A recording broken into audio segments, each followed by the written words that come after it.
Hello, I'm Harold Williams, welcoming you to another edition of Enviroscope. In this program, I have three studio guests, and they are Mr. Patrick John Boy, the Regional Forestry Officer in charge of Banff District. Welcome to the program, Mr. John Boy. Thank you, Mr. Harold. Then I have Mr. Joseph Rahal. He is the director of a local, non-governmental, environmental organization called Green Scenery. Welcome to our program, Mr. Rahal. Thank you, Harold. And I also have Mr. Selu Maundu. He is a junior lecturer at Jala University. He's an academic with vast knowledge in botanical species, biodiversity, and other aspects of environmental science. Welcome to our program, Mr. Maundu. Yeah, thank you, Mr. Harold. Now, the purpose of inviting these three gentlemen to our program is to discuss our most recent intervention, which was in Banff District, specifically the Nongo Bulum Chiefdom. And this chiefdom is comprised of 222 villages, 13 sections and 222 villages. Now, the specific place that we went was the Bongo Kama Forest, 226 miles away from Freetown, and it is a very unique forest. But the studio guests have more information to give us, but we'll first ask Mr. John Boy, who is the forestry officer in charge of Banff, to briefly describe the overview of forests in Banff District and how that links with the Bongo Kama Forest. Thank you, Mr. Harold. The forestry component in Banff District follows. Well, we have forest on highland, that's on the hills, and we have forest on the lowlands, that's on the sandy ground. Well, looking at this particular forest, Bongo Kama Forest, it is a typical forest within that area, starting from Tion Sogbeni, where we have Toby Forest Reserve. Why I say that? The forest where we visited, this Bongo Kama Forest, stands on a sandy land, and this forest is pretty old, getting the characteristics of tropical rainforest. Well, the forest in particular has fewer timber trees because of the percolation of water seepage in the ground. The bigger trees cannot bear the weight. I mean, the soil cannot bear the weight of these trees, and often as they get bigger, they fall down. The forest actually is good to be retained because it has other characteristics which can help the people around the area while they are looking only at the direct benefit of the forest. The direct benefit of that forest can leave them maybe perhaps a month or two, but the indirect benefit of that forest can keep them going from now on to the ages yet unborn. Okay, thank you very much, Mr. John Boy. Now, this forest is not a very large forest. It is just 3 miles in circumference, and there are other forests which are adjacent to other communities in Sierra Leone. For example, you have this Western Area Forest Reserve bordered by so many towns and villages in the Western area. Why is this forest so important? That is the question that we would like to ask Mr. Joseph Rahal, who spearheaded the mission, taking the 4 of us to that particular section of Banff to explore. Mr. Rahal, what is your impetus? What did you see that actually made you assemble this team to go to Bongo Kama Forest? Well, actually, I was concerned when I went there on vacation past Christmas, and I discovered that there was a patch of forest out of which was exploitation going on. And upon learning from the community people that there existed a forest close to 200 years old by their estimate, I got very interested because I thought that if a 200-year-old forest should be there, then there might be, just might be, things that we are not aware of as environmental organizations around the country, and even the Department of Forestry might not be aware of. So I got interested, and so I decided that I will put a team together through dialogue and cooperation from various from the ministry and from the university, and of course from Enviro to be there. But I think most importantly, the forest is crucial in that environment, because it seems that it is the only patch of forest that is there, and it can help those communities, the three communities, including the larger Nongowa Bulum chiefdom, noting that, of course, the benefits of forest and the symbiotic nature between the forest there and the water catchments that the communities there depend on. I don't want to go into details. I'm sure Selu may also want to put a couple of things in the discussion. But I think it is important because it will help the community, one, get water, two, maintain their local climate, and three, it might also assist in continuous fertilization of that region. I believe so. All right, but next to you is Mr. Selu Maundu, our academic expert from Jala University. Now, you are aware of the rich biodiversity contained in our forest, in our national forest. What were your observations about what this particular patch of forest contained there in Banff District? Yeah, okay, thank you very much for that question. From my own point of view, what I really observed in the forest, and that really made me have the belief that it deserves some amount of preservation, the very tree which they are targeting, the Kwende tree, is a tree that grows very old, and when it's becoming so old, I mean, it's capable of developing holes, and these holes are normally serving as homes for honeybees. I mean, I even have some photos, you know, of honeybees pictures, and taking the role being played by honeybees, you know, in maybe in ecological systems, even like if you listen to BBC, you know, they are even trying to train people nowadays how to develop beehives because of the role being played by bees, you know, in pollination, etc., in crop production. So that's one thing that really, I mean, I saw within the forest that maybe may warrant somebody to say, okay, we need to preserve this forest. So, I mean, by preserving this forest, we are preserving the homes of honeybees, and by so doing, we are creating more possibilities for crop production, you know, to be very successful within the region. Besides that, also, of course, there are a lot of primates within the forest. We even saw samples of our chimpanzees. Of course, as far as the canopy is concerned, Mr. Jombo have already commented on that. The forest is really quite old. It's surrounded by a swamp, you know, and the swamp is also having a kind of distinct biodiversity. So, I mean, with this type of ecological setting, you know, I think it deserves some amount of protection. Of course, if you take a look at the general terrain, it's also a flat land, and I even bought some sea turtles, you know, from some young men within the area. I'm also sure you have NGOs or conservation agencies to you that are interested, you know, in the protection of our sea turtles. And I'm sure these are the kind of environment these people should visit to see how best, you know, they can help to, I mean, conserve the sea turtles. Because one disadvantage about the place is like it has not been accessible, you know. This is the very first time, you know, of the people be having access to vehicles and other things, you know. So with this little, with that type of environmental setting, I think there is need for the place to be preserved.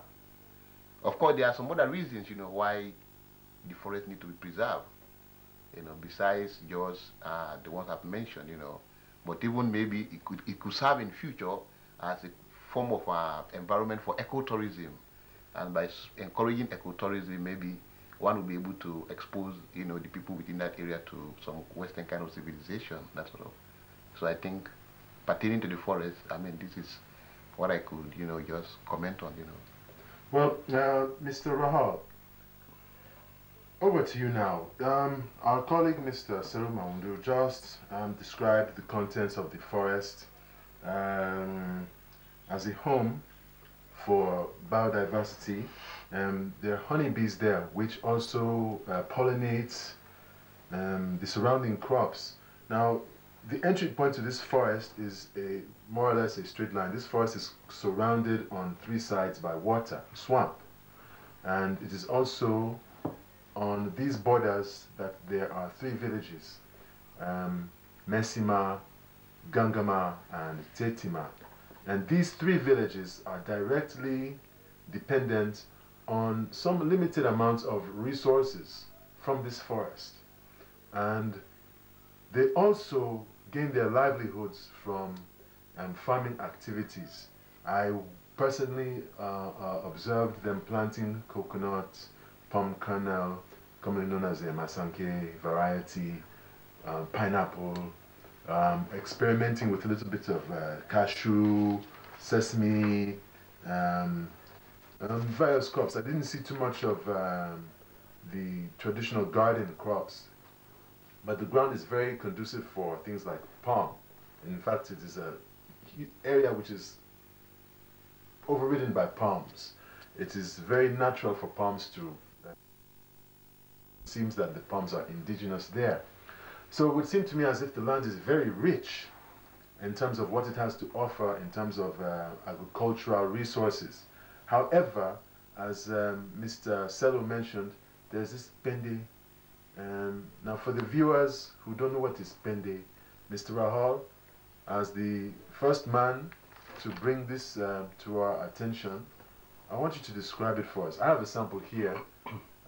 This was a sample taken from the forest. It was a tree that had fallen over and was becoming rotten, and I was able to root a sample off. But you have one of the cut samples, Mr. Rahul. Please tell us the dynamics behind this pende and what you discovered. Well, actually, this is like a sample, a cross-cutting sample of the tree itself, how it looks like inside. And inside the tree, the core portion of the tree can be red, but before it gets to that reddish color, it has to really be old. The native tree itself is known as bundoi. That's how they call it in Mende. And it develops what they call pinde. Pinde means age old, something that is really very old. And from the trees of Sierra Leone, when I checked what bundoi was, by the description in there, it states that it is a shrub. A shrub that is commonly found in farmlands and so on. And so for the shrub to reach tree size with big guts, you know, like one that was even just being displayed in the newspaper today, you will agree that it must have been so old. You know, in fact, that was one reason why we assessed the forest to be a real old forest. So inside the core portion is red. It develops very high dyeing quality, and it gives reddish color.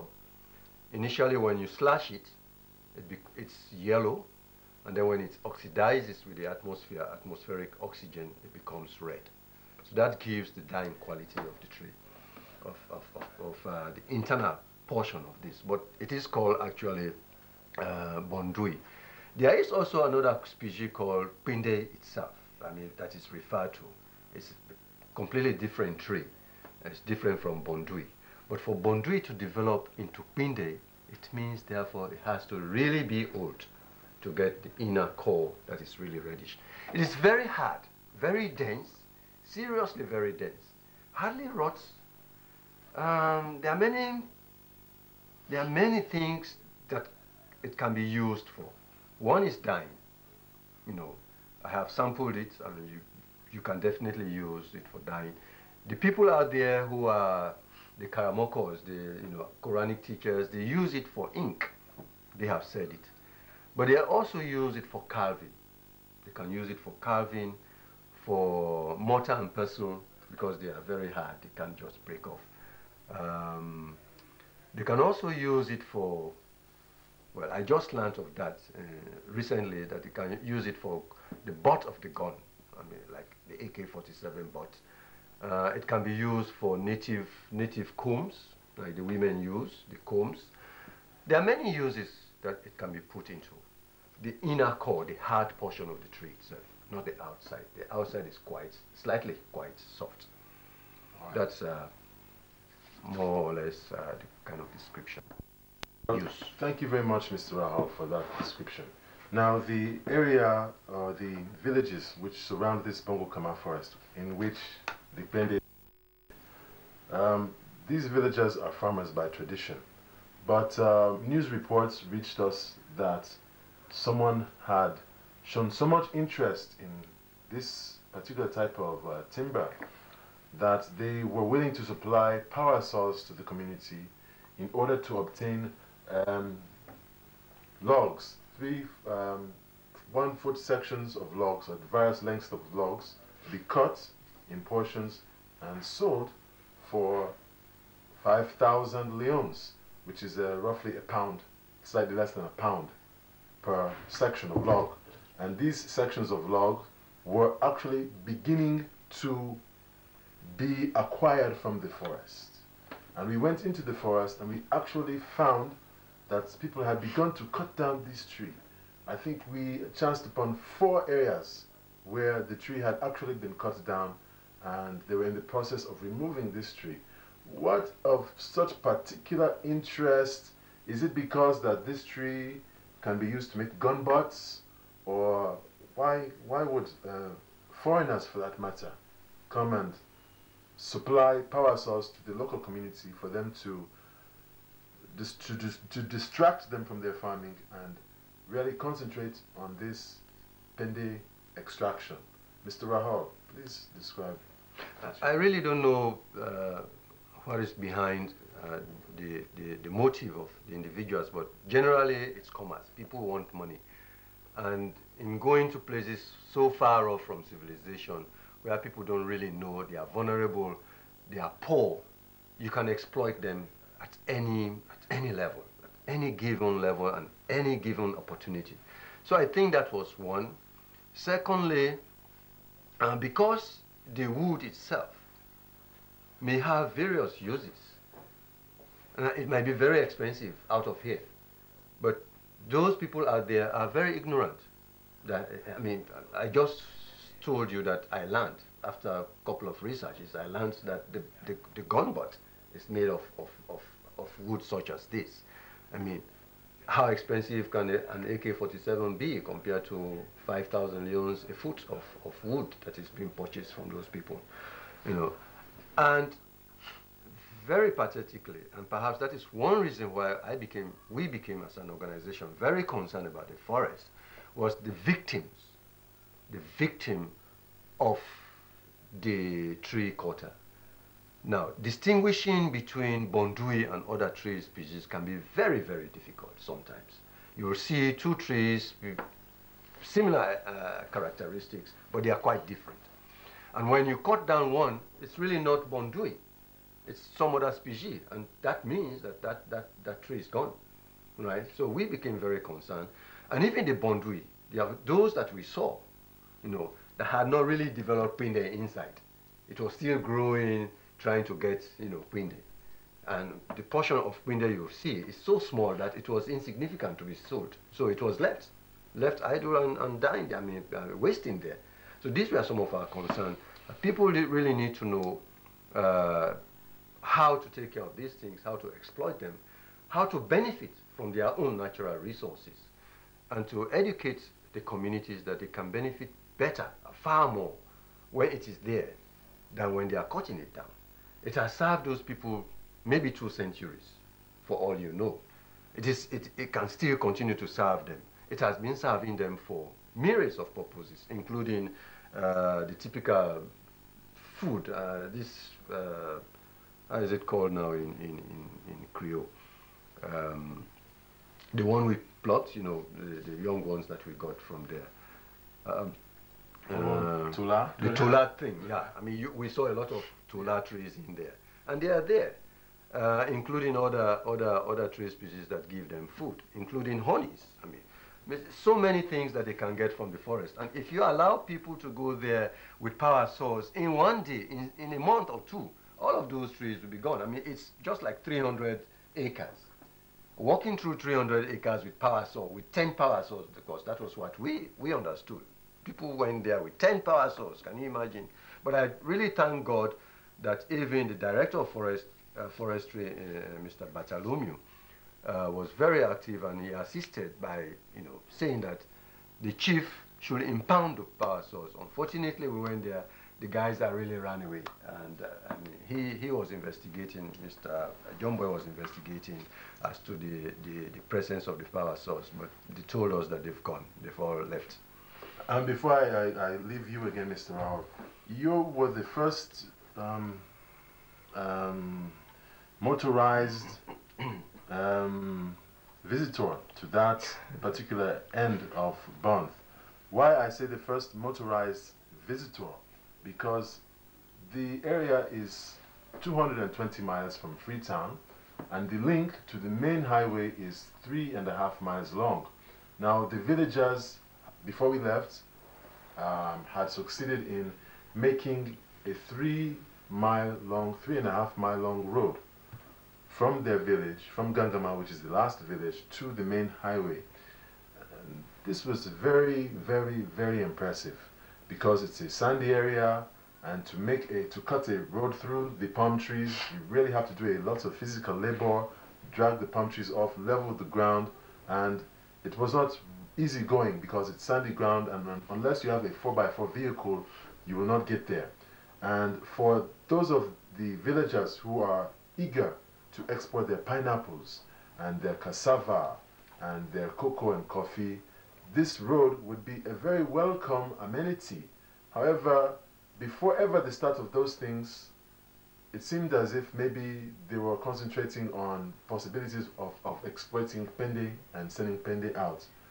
Mr. Rahul, is it a realistic objective for the villagers to abandon their farming in search of quick money through this highly specialized timber? I think it was a gross mistake on their part. Maybe ignorance, maybe. Because if you compare 5,000 leons a foot, and you can only get like 6 feet from a tree, that's 30,000 leons. Before you get 30,000 leons, you need to really work so hard that you can perhaps even lay a farm. You can establish a small farm, cutting down one tree of pinde. Because when you get to the center where the dense wood is, if you're not careful, even your axe will be broken. So, I mean, we saw people who were showing us their hands, how hard it was. It was so coarse, that even when us who had soft hands putting our hands in there, we felt as if they were rock. I mean, the hands were rock. So that's how bad it was. For me, it was a mistake on their part, but I am so moved by the energy of the 3 communities, the villagers, the fact that they have sacrificed such a time to put into construction of the road was very significant for me, and I think they want to open up their 3 communities to civilization, because it's closed up. You want to go there, you either have to walk, or you don't walk at all, or you don't go there. Now, for them to open up a 3.5 miles road to get there means that they want to take their agricultural products. They are cassava farmers. I mean, when we went there, we saw extensive cassava, and the villagers, those were one of the problems they shared with me. They said, look, we grow cassava here, we just eat them. And there are people out there who may want to buy our cassava, who may want to buy gari from us. We process all of these things, but how do we get them there? So, I mean, I just tried them out. I said, look, well, if you make the road, I bring a vehicle. That was like an exchange. Make the road, I come with a vehicle to show that a vehicle can get inside the village. And that's how it came. I didn't spend a single penny, but one single shovel that they wanted. That was all. And I think that's a motivation enough for us to put a little concentration on them. Especially so when you go there, in 10 miles radius, you won't find a school. In 10 miles radius, you won't find a single water well.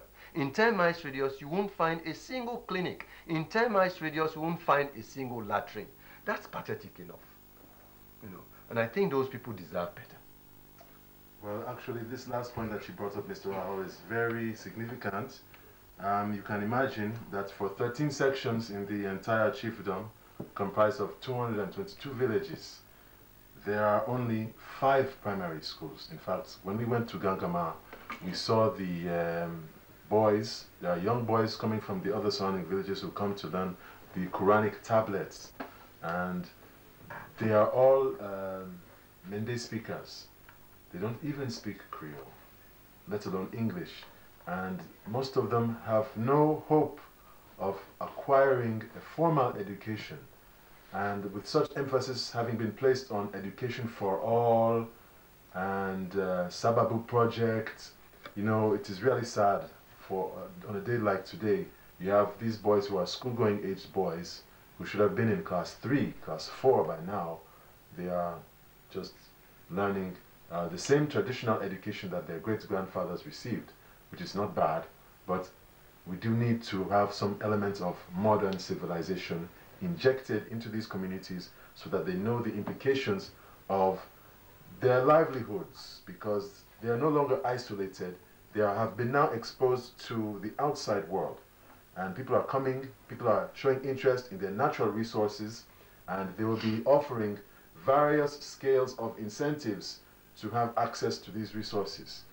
Whether it will be for the community's benefit or at their detriment will be determined by the awareness of the people. And this is one of the programs organized to raise awareness. The Union of Environmental Journalists, we are members of the Environmental Forum for Action. Green Scenery is a member of the Environmental Forum for Action.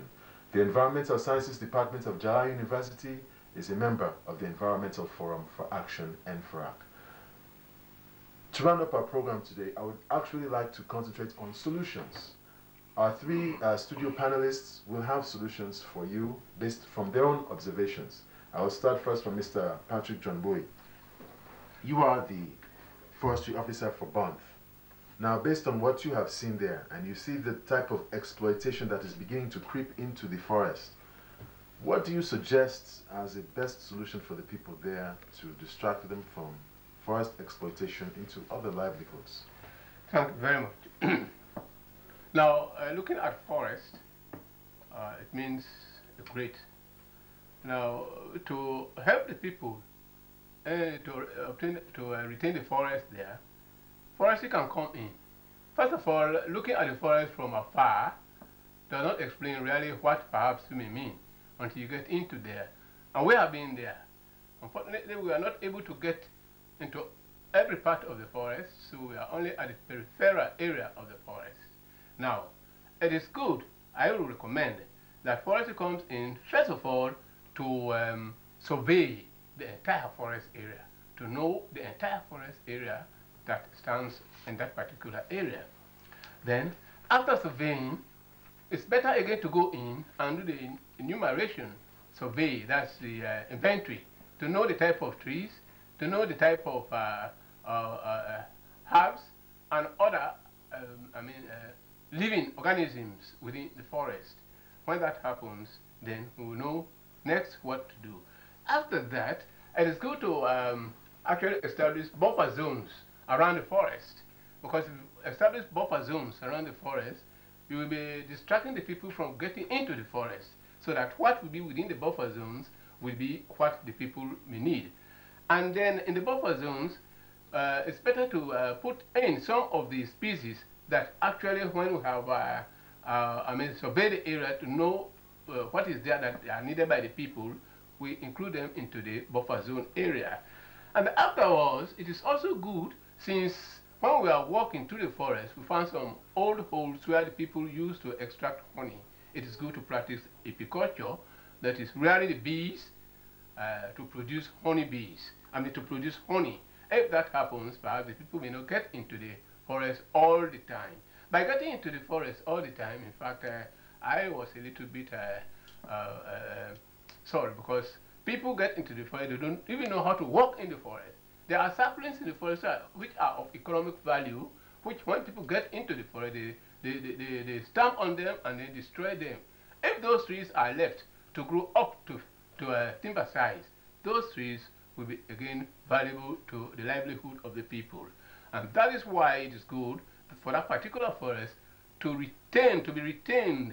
It is good to be retained, and it is good to be put under protection, hard protection, so that they will not destroy all parties in the forest there. Okay. Mr. Selu Maundu, you have not been too long away from this forest. We just recently got back. What are your observations as to what we can suggest to the people to help preserve this forest? Well, from my own point of view, I think there are a couple of things that need to be done. I mean, if the forest is to be protected, because one, the people there depend on the forest for their survival. So like if we are trying to protect the forest, then there's need for us to find an alternative way of life for them. Like taking a look at the geographical setting of the environment, I think it's quite nice for agroforestry. I mean, palm trees can do very well in that environment. So like maybe if there is support, or if support could be given to the people, you know, to do things like agroforestry, I mean, so they will make sure they are having some source of income from that end. But then that has to be back alongside with road construction. I mean, I think they also deserve some support. Taking a look at the terrain, it's quite flat, very sandy. What makes the place, I mean, what makes it difficult for people to enter the environment is because the place is very sandy and there is not too much friction, you know. But then the advantage they have, from my own personal observation, I mean, I'm not a civil engineer, but I'm sure they're having a lot and a lot of palm trees which they could use, you know, maybe to do, you know, to help in the construction of the roads, something like that. Because once the place becomes motorable, you will not class these people up as poor people because they're having a lot of resources. The problem they have is like lack of accessibility, you know. They don't have access to market. And then maybe another possible solution is good that Mr. Rahar touched a little bit on the educational setting. I mean, I was really surprised, like I was really, really surprised to realize that, I mean, in this country, in our own country, there are still environments or a chiefdom with 222 villages with just 5 schools. That's really very sad news for even the authorities, even the Minister of Education. I mean, these are the kind of things people need to probe into. I mean, I think they deserve, I mean, to be acquainted with Western education. I mean, they deserve schools, they deserve clinics, etc., etc. So, like, there should be some support given to them. Like Mr. Rai just said, I mean, he just gave them 1 shovel. And with 1 shovel, they're managing to construct a road from a distance of 3 miles. So I'm sure if, let me say, well, let me say, if people are committed, you know, to maybe giving them some support along that side, I'm pretty sure they'll be able to make their own routes. I mean, all they need is to be given the kind of motivation, you know, that sort of. Of course, maybe another thing we could do within that environment to help the people, taking into consideration the ecological setting, I mean, is such that they have a lot of swamps. So, like, I mean, we are personally thinking as a university, maybe with time, to see how best we can, you know, educate them with aquacultural activities, with fish farming, that sort of. I think that's also something we need to take into consideration. If there are people who come in to help them, I mean, to change their way of life from maybe having resources from the forest to the swamp, that sort of situation. So, like, that's also another key area where they would need some support. All right. Yeah. Now, these solutions are basically the technical solutions. Mr. John Boy, the forester, has been stressing on the need to know accurately what is there. Let us have an accurate picture of this Bongo Kamal forest, take an inventory of what is contained within the forest, and if it is feasible, to establish nurseries of some of these species elsewhere, so that the people don't have to go into the forest and cut down the trees. And Mr. Maundu has said that, you know, certain natural infrastructures have to be supported. The road, because Banff district is nearly submerged. It is a it's a very wet ecosystem. In the rain season, many of the roads are not motorable. So there has to be support, perhaps using indigenous materials like palm, as the timber, since it's so abundant, to use the palm trees to lay across the road during the rain season to improve the road. Also, he commented on education, to actually give the children access to education so that they'll have more of a better hope for the future than exploiting the forest for unsustainable gains, and also promoting things like the agroforestry aspect. Crops that do well should be encouraged to do even better, and perhaps introduce newer forms of agriculture, such as branching into aquaculture, that is fish farming. He mentioned turtles, river turtles, which are also abundant. I learned that they are, under threat because the villagers say that the turtles eat their newly planted rice, so they always hunt and kill these turtles. Maybe that's a point for those conservationists out there to take note of. But Mr. Rahal has the last word here, and what would you, as the first motorized visitor to the area, you pioneered the road, the first vehicle to land in Gangama after the road had been constructed was your vehicle, and the people are actually looking up to you as someone very knowledgeable who can offer a solution. What is your own solution that you propose? But really, if I should start with solutions, there are many. But I think currently those three villages need water, clean source of water, water wells, they need latrines, they need clinics, they need schools. Immediately. Those ones are like, if I had the way, I put them there now. Okay? But then after that, their willingness to work, to do something, to change their own life, has been shown with the fact that they constructed 3 miles of road. With the fact that they have also set a 3-man watchdog to look after the forest from the 3 villages. That is showing how committed they are to doing something to change their own lives. So it means, therefore, that all those people need is a little push from the back, meaning that initiatives of agroforestry, even forestry, laying buffer zones, they are willing to do all of those, but they need that little push. In terms of motorization, getting there is going to be very difficult. You and me, we know it. The only best vehicle that can suit that terrain, even with, perhaps with the palm trees, could be a forerunner or a tractor. And for me, I will see that tractors can do very well because, a forerunner can't take much, but a tractor can pull a trolley or a cart and take their wares away across the sand and back to, back to market centers. There are other many things we can do in giving support. Initiatives such as conservation and agriculture, as Selu said and Mr. John Boyd. But I think also trying to get them exposed to civilization, opening up a little bit for people to go in there and see tourism, natural tourism. People won't just want to see how far the village is. It's about 230 miles, 229, 230 miles, from here.